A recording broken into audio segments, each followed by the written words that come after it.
what's up, everybody? This is Fred Ricciani of TSC News here with the WWE Payback Rapid Recap, May 1st, 2016. We just witnessed a kick-ass, albeit extremely overbooked, pay-per-view main event between AJ Styles and Roman Reigns for the WWE World Heavyweight Championship. This match was nuts. Started off slow, started off with a little bit of showmanship.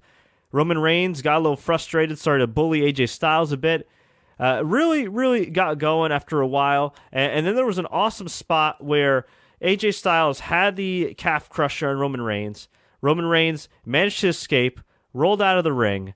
He had been getting terrorized with leg kicks and spinning back fists and forearms all throughout the match. And it was very cool. AJ Styles had his usual cool athletic offense, but incorporated a lot of MMA-style offense too, which he has in the last few years, but especially tonight against the bigger guy, it all made sense. There was nothing that seemed illogical. Well, not until the end anyway. And Roman Reigns kind of laid down on the announcer's table. He was like, oh my God, like he was just exhausted. I mean, this pit bull was just mauling him. So AJ springboards and hits the phenomenal forearm on Roman Reigns, and they both go through the announcer's table. I mean, my Twitter feed was blowing up for this spot. I was blowing up at home. I was like, what? This is nuts. So AJ tried to get Roman back in the ring. Picking up his heavy ass because you see AJ Styles is smaller than Roman Reigns. So he's picking him up. And what happens? The ref counts out Roman. AJ gets back in the ring. He's unable to, I guess, break the count and restart the count for Roman. He gets back in the ring. He wins, but via count out. Now, prior to the main event, it was decided by Vince McMahon that Shane and Stephanie McMahon are both running Monday Night Raw. Make any sense? Not really, especially considering Shane lost to The Undertaker, but whatever. Shane McMahon presented headlines from various websites saying he's best for business. Stephanie brought up the fact that a bunch of people were called up from NXT in recent years, including The Shield. And, well, Vince decided to make both of them, I guess, co-general managers or co-authority figures on Monday Night Raw. So that's cool. So Shane McMahon came out and said, this match will have no countouts. Let's restart it. And it was awesome. AJ was mauling him. These guys were mauling and brawling. And AJ went off the top. Roman Reigns hit him with not a Superman punch, but like a body shot that kind of looked like a Superman punch to the body. And yeah, it kind of looked like it was in the ribs. Looked like a low blow. AJ's favoring his nuts. I'm thinking, wait, did he really hit him in the nuts?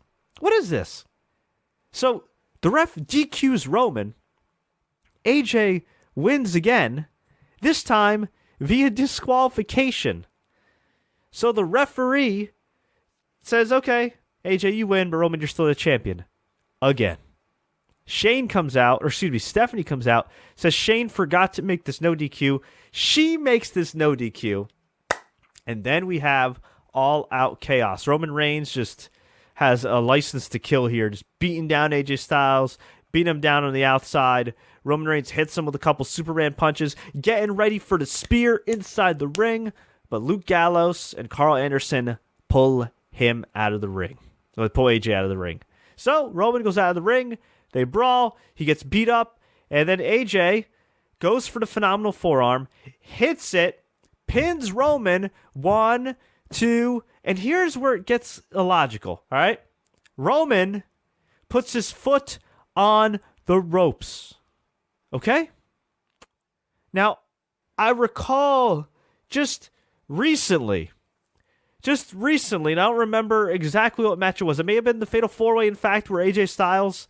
Actually, you know what? It may have been the Fatal 4-Way where AJ Styles won the number one contendership in the first place. But I recall Michael Cole just recently on WWE television saying, there's no rope break. It's no disqualification. That can't help you. Yet, somehow, some way, and look, it was an awesome near fall.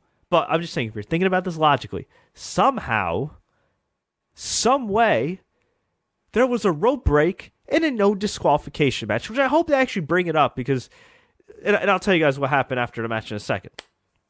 So, Roman Reigns gets his foot on the rope. Gallows and Anderson are going, what the hell? Usos come out. They're brawling. AJ Styles is on the top rope. Roman pushes AJ off the top rope onto the Usos and Gallows and Anderson. Then later on, what's his name? Roman jumps outside. Boom. Undertaker-style dive onto all the men, including his cousins, which doesn't seem very nice. And yeah, there's just a ton of chaos there all over the place. There was at one point AJ Styles hit a 450 splash, got a kick out. And I'm just going like, what is it going to take to beat Roman Reigns? Like, seriously, what's it going to take to beat Roman Reigns? AJ, again, goes for a phenomenal forearm. Misses. They go back and forth. Roman finally hits a spear, a hellacious spear, covers him 1, 2, 3. And man, this was overbooked.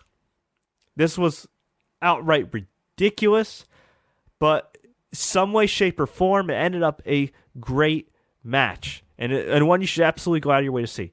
That being said, with all that being said, and I had the same complaint about John Cena, so I don't want people to say, oh, you're just being mean to Roman and blah, blah. Okay. You gotta protect certain guys and their finishers. All right?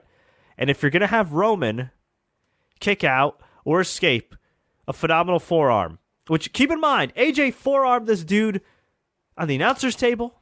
He forearmed him off the barricade on the outside. He forearmed him again. He hit him with a 450 splash. He hit him with another 450 splash. He hit him with a Pele kick. He hit him with all this stuff, and Roman just kicks out. If you're going to do that, okay? If you're going to do that, if you're going to protect Styles, and if you're going to, as they showed after the match, have Shane and Stephanie immediately book Reigns versus AJ Extreme Rules at Extreme Rules in 3 weeks, why not have AJ kick out of the spear?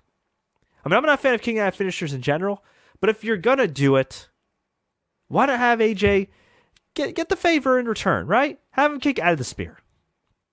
Instead, and people are going to criticize me for this and say, well, Fred, you're being a little nitpicky. Well, I just know how they book guys that aren't technically their guys like AJ Styles and Daniel Bryan.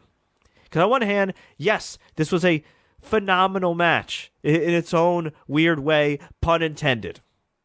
At the same time, in reality, it's AJ Styles couldn't beat Roman Reigns with 2 of his friends, 3-on-1, and with no disqualifications. I'm just looking at it from a logical point of view. And they claim this was a new era. A new era. Does a new era include a champion that's gotten sagging ratings over the last few months? And granted, I'm not going to put the whole blame on Roman because I think it's on the Authority and Vince McMahon and the creative direction and all that stuff. But he's the face of this current era of WWE.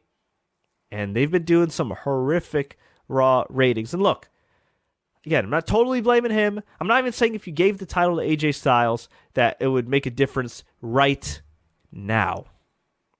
But I do think they could have booked Gallows and Anderson a little bit better. Could have had more of an impact. It would have been nice to maybe see Finn Balor come in, but, whatever. I mean, I think he's going to be in NXT forever at this point. But, instead of Gallows and Anderson just coming out, interfering, being these 2 bald dudes that are just associated with AJ Styles, make them look strong. And if you really think about it, yeah, they got some buzz and everything. But for fans that don't know who the Bullet Club is, have they really looked all that strong? They beat the Usos in a long, boring match. They beat up Roman only to get beat up by him. And they got beat up tonight. And they couldn't even help their friend win in a no disqualification match in 3-on-1 situation. I'm just looking at this from a logical point of view. Now, AJ and Roman, the sequel at Extreme Rules, should be great. But my one criticism of the announcement is the fact that you're doing it on the pay-per-view. I get it. Maybe somebody signed up for free. Maybe you're getting some people that are still subscribers from that free month of WrestleMania, and you want to keep them here. You want to get them to stay. Well, you know what? You can make that announcement on Raw. You can build some intrigue to Raw. Because now we already know what's going to happen. It's going to be 3 weeks of AJ versus Roman again, which is fine. It's been a great feud so far. It's fine. But would have liked some intrigue. And again, at the end of the day, I'm not really annoyed that Roman won. I mean, he's not John Cena. He's not the next John Cena. He's not. He's popular. He's doing all right, but it's they're trying to compare him to John Cena. No, it doesn't matter if he gets booed or he's not the same guy. He steps up in big matches like this.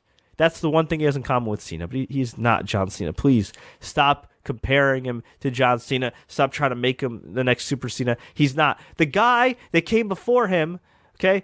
Should not be the same as the guy that came after him. All right? Steve Austin was not the same as Bret Hart and Shawn Michaels. Bret and Shawn were not the same as Hogan and Savage. Okay? It's they're different. They got to be different. Anyway. So yeah, I don't hate Roman winning. I just think I don't know. And I can see in WWE's mind, it's like, oh, we protected AJ. We gave him a count-out win, and we gave him a disqualification win. But in the eyes of the fans, those are cheap wins. They're not real wins. You know, like I would have liked to have seen AJ at least, and he kicked out of a Superman punch. But if you're going to have Roman kick out of everything, including the kitchen sink, why not have AJ Styles kick out of the spear? That's all I'm saying. Equal opportunity protection is all I am saying. That's all I'm saying. But it's a good sign that AJ is taking on Roman at Extreme Rules. And it's a good sign that for another month, he's still in the main event mix. I would just hate to see him lose again and become just another guy, which seems to happen to a whole lot of people in this company. AJ Styles is not just another guy. AJ Styles is a guy who could be the guy. Okay, I know it sounds blasphemous for some people, but he could be the guy if they were actually open-minded. So, hey, I'm not going to criticize him for having a great match. Okay, there are a few things I didn't like, but it was a great match, albeit really overbooked. And in these next 3 weeks, I'd really like to see the Bullet Club actually be booked strong, not having long matches with the Usos, squashing people, making a statement. Okay, just really making a statement here. Okay, even when Daniel Bryan was jobbing in his early days, when he had internet buzz and people were wondering what's the big deal about Daniel Bryan, you can at least tell that guy was a great wrestler and had some great matches. Now, Bullet Club hasn't been around long enough to have great matches yet, but, well, AJ has, but not Anderson and Gallows. But hopefully, these next few weeks, it'll all change. But great match. A little salty on the finish, but they're stubborn and they think Roman's the next John Cena. Maybe if they keep him in that role long enough, he'll be a bigger star. I don't know. I don't see it, but hey, props to him, props to AJ. They had a great match. We had a scary moment to open the show where the Vaudevillains and Enzo and Cass barely got going. Enzo was sent into the ropes, I believe either Simon Gotch or Aiden English. I'll see if I can find the GIF and tell you guys exactly. But he was sent into the ropes, and it was just really, really scary. It was Simon Gotch. He threw Enzo Amore through the ropes. Enzo's left arm got caught in the middle rope. He hit his head on the middle rope, and then he hit the back of his head on the apron. Fell right to the floor. Ref immediately put up the X sign. He was knocked out cold. And when I didn't see him moving, when I saw Big Cass tearing up, when I saw everybody concerned, when I saw the match immediately stopped, I just thought, oh my God, I hope this is not a Perro Aguayo Jr. situation from last year. It was just very scary. And it hits close to home because while I don't know Enzo personally, he is from the northern Jersey area where I grew up and similar backgrounds and everything. And just, it was very scary. But apparently he has a concussion. He can move his extremities. And knock on wood, he'll make a full recovery. Just a very scary moment for all involved. Really killed the mood of the show, and rightfully so. I mean, it's a guy's health there, but he'll hopefully be okay. I don't know anything about his wrestling future. At this point, I just pray for his quality of life. I hope everything's okay. I hope he can make a full recovery. I would hate to see him have to end his career. I know this premature speculation. It's just there's concussions. And then there's concussions, and that was scary, man. So I'm just thankful that he's, relatively okay. He still suffered a concussion. But it looked even worse than that. So I just I pray, I hope that everything's okay with him because that was very scary. So technically the Vaudevillains won and became number one contenders, but goddamn, a scary moment indeed. On the pre-show, we had Ziggler roll up Baron Corbin. I missed this. I heard it was okay. Not a fan of beating Baron Corbin, but that's what they do. They debut a guy, he's special for a couple weeks, and then they beat him. We had Kalisto beat Ryback in an excellent match. And I say excellent match in a sense that I know it was sloppy in some parts. I know that Kalisto nearly botched this flippity dive that he hit on freaking Ryback, and had Ryback not positioned himself the right way, Kalisto could have had a broken neck. But the crowd was hot for it. It was exciting. It was unpredictable. Ryback busted his ass. He even went up top. He was awesome. Did a huge gorilla press slam from the top rope onto the ring floor, onto the canvas, and then going for the shell shock. Kalisto hit the Salida del Sol, 1, 2, 3. Just this was excellent. This was excellent. And actually the main finish came when Ryback hit. Actually, he hit the press slam on Kalisto. Then he was like, you know what? I'm gonna go to the top rope. Missed the splash. Kalisto hit the Salida del Sol, 1, 2, 3. The best match of Ryback's career, hands down. Better in his matches with Cena. Better in his matches with Punk. Check it out. It was awesome. Well done, Kalisto.